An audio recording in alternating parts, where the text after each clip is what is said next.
Сәлем достар, бүгін сіздерге сникерс пирогының жасалу жолын көрсетемін. 400 грамм ұнымызға 2 ас қасық какаоамызды, 16 граммдай разрыхлителімізді салып аламыз. 120 граммдай шекеріміз саламыз.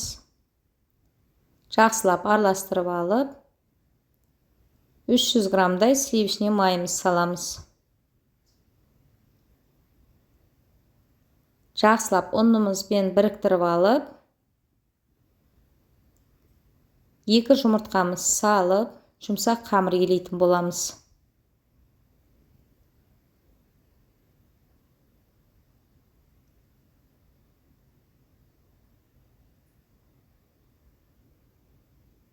Басын біріктіре отырып, әдемілеп жұмсақ қамыр елейміз.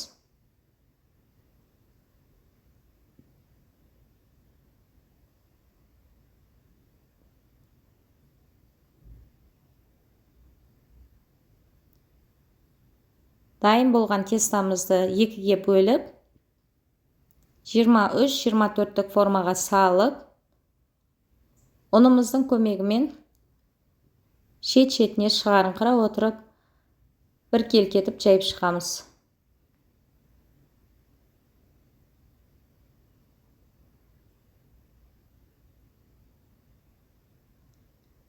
Әдемілеп барлығын бір келкетіп жайып шығамыз.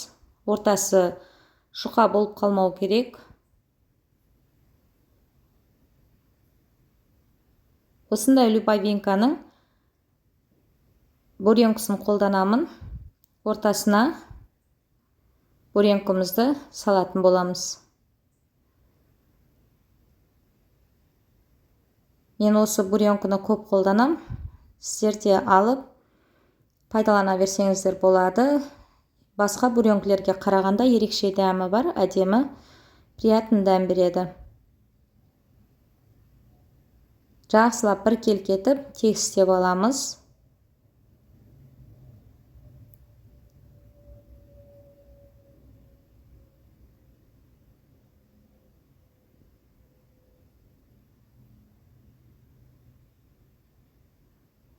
Толықтай тегістеп алғаннан кейін 100-150 граммдай орехымызды салып, бетіне себелеп, толықтай барлық жеріне жеткізіңкіреп отырып, салатын боламыз.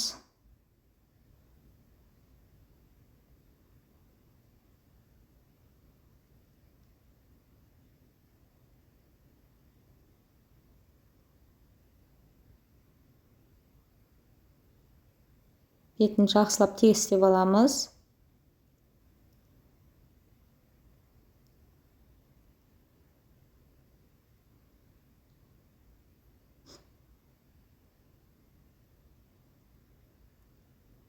Шет-шетін қолымыздың көмегімен әдемілеп үстінен баса отырып сәндейтін боламыз.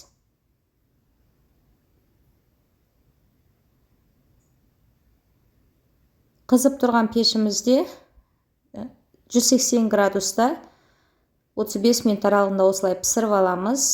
Толықтай суығаннан кейін бетіне 100 грамм шоколадымызға 20 граммдай сливочный майымызды қосып, әдемілеп барлық жеріне жеткізіңкіреп отырып құйып шығатын боламыз.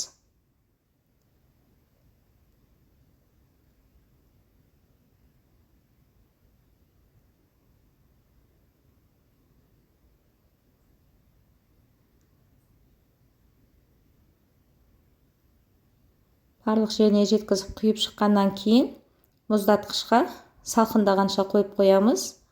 Толық салқындаған пирогымызды кесіп көрсететін боламын. Мен осылай жасалған пирогымды 4500 теңгеден сатамын. Сіздер де отбасыларыңызға немесе сатылымға қорықпай шығарсаңыздар болады. Видеом пайдалы болса, маған қолдау білдіріп тіркелуді ұмытпаңыздар. Қыз-келіншектерге парақшам өте пайдалы. Сіздермен пайдалы рецепттермен бөлісіп отыратын боламын.